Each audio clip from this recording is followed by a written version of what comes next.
Simpati nama ungkap target di TC Turki. Skuad Garuda kedatangan striker keturunan tajam. Pelatih Jepang tebar ancaman. Simak informasi selengkapnya hanya di Garuda Space Update.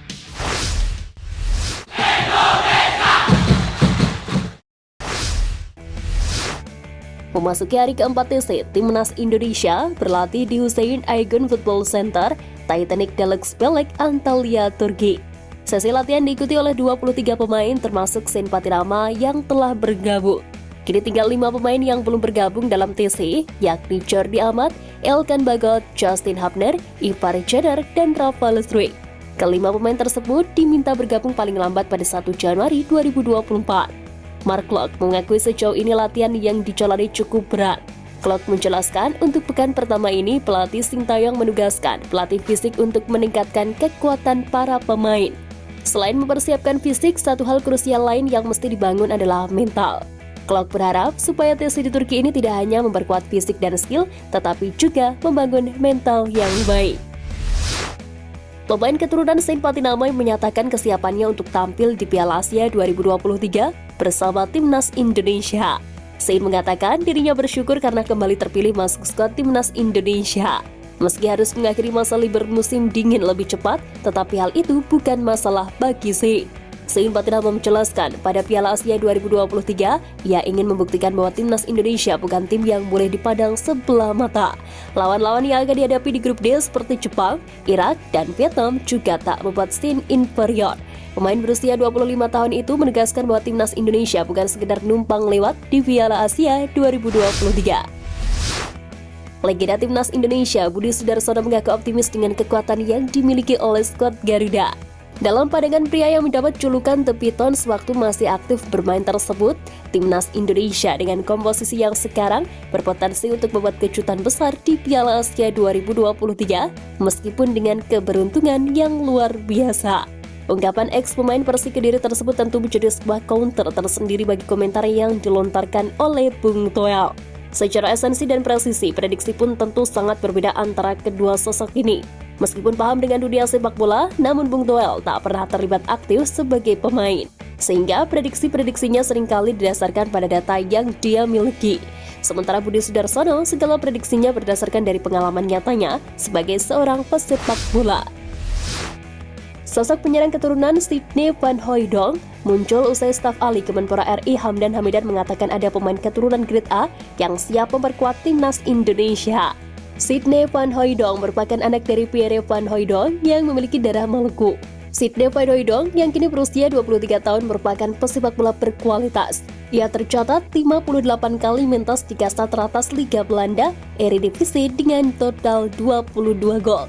Semua 22 gol itu dicetak Sidney Van Hooijdonk bersama SC Heerenveen. Musim terbaik Stijn Van Hooijdonk tersaji pada musim 2022-2023 yang mana ia mengemas 16 gol dari 33 penampilan bersama SC Heerenveen di Liga Belanda 2022-2023.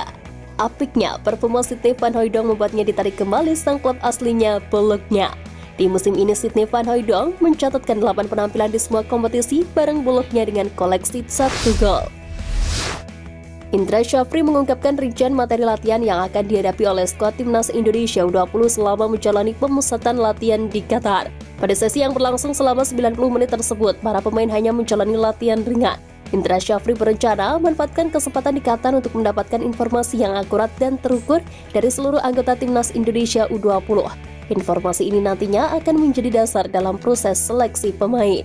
Materi latihan awal berasal dari pengalaman pemain-pemain Timnas U17 di Piala Dunia U17 2023, Liga 1, Liga 2, Liga 3, dan Asprof. Indra Syafri juga memberikan pesan kepada seluruh pemain Timnas Indonesia U20 untuk memanfaatkan waktu di Qatar. Sistem promosi dan degradasi akan diterapkan untuk menciptakan suasana kompetitif. Usai pemusatan latihan di Qatar, seleksi pemain Timnas Indonesia U20 akan dilanjutkan di Jakarta. Tahap berikutnya dijadwalkan berlangsung pada akhir Januari 2024. Putra legenda Persipura Jackson F. Thiago Gosamir berjanji menampilkan permainan terbaik usai masuk dalam skuad Timnas Indonesia U20 asuhan Indra Syafri. Pemain berusia 18 tahun tersebut menegaskan akan memberikan penampilan terbaik. Jika terpilih, Hugo Samir berharap bisa membantu Indonesia U20 mencapai semua target. yakni juara Piala AFF U19 2024, lolos ke Piala AFC U20 2025, serta mendapat 1 tiket ke putaran final Piala Dunia U20 2025 di Chile. Karena itu Hugo berharap setiap proses yang dilalui, termasuk dalam tes di Qatar, dapat berjalan dengan baik. Jelang membela timnas Indonesia, Rafael Struijk pun tampil gacor bersama klubnya. Dilansir dari akun Instagram @football.indonesia, striker berusia 20 tahun itu bahkan sudah mengoleksi 4 gol dari 3 laga terakhir yang dilakoni. Rencananya, Rafael Struijk mencetak brace alias 2 gol kala ada Den Haag U21 melawan Groningen U21. Kemudian masing-masing 1 gol dicetak kala melawan Feyenoord U21 dan Volendam U21. Tentu saja itu menjadi modal api ke Rafael Struijk sebelum membela timnas Indonesia. Apalagi lawan-lawan berat menanti timnas Indonesia di Piala Asia 2023. Tergabung di grup D, timnas Indonesia akan menghadapi Vietnam, Irak, dan Jepang. Rafael Struijk pun disebut akan segera berangkat ke Turki untuk gabung TC timnas Indonesia, sebab dia sudah tak lagi memiliki jadwal pertandingan bersama klubnya ADO Den Haag. Pengamat sepak bola tanah air Coach Justin justru membela Sintayong yang memanggil pemain dari klub papan bawah untuk tampil di Piala Asia 2023. Sebelumnya Sintayong mendapat serangan termasuk dari bos Borneo yang tidak memanggil para pemainnya yang kini tengah berada di puncak klasemen Liga 1.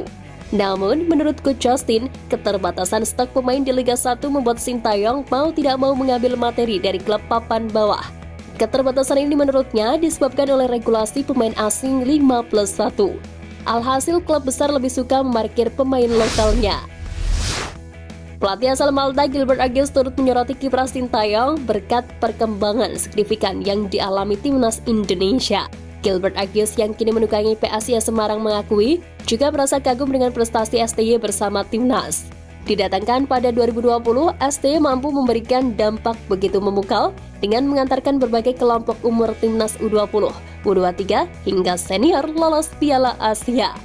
Pada era kepelatihan Sintayong, bibit-bibit muda turut diorbitkan hingga banyak pemain yang dilirik klub luar, misalnya Witan Sulaiman, Egy Maulana Fikri, dan Marcelino Ferdinand yang pernah merumput di Eropa. Bahkan Gilbert Agues menilai Sintayong telah tepat dengan memanggil pemain untuk perkuat timnas Indonesia yang akan berlaga di Piala Asia 2023. Pelatih timnas Jepang Hajime Moriyasu mengeluarkan ancaman untuk para rival di Piala Asia 2023, termasuk timnas Indonesia. Moriyasu menegaskan timnas Jepang berambisi memenangi semua pertandingan, mulai dari laga uji coba melawan Thailand pada 1 Januari 2024, Piala Asia 2023 hingga lolos kualifikasi Piala Dunia 2026 zona Asia. Diketahui Jepang merupakan tim terbaik di Asia saat ini. Tim berjuluk Samurai Biru tersebut bahkan telah mempermalukan negara top Eropa seperti Jerman, Spanyol, hingga Turki. Sekian Flash News kali ini Sobat Garuda, mari terus dukung perjuangan timnas Indonesia. Nantikan Flash News Edition dari Garuda Space selanjutnya. Terima kasih dan salam olahraga.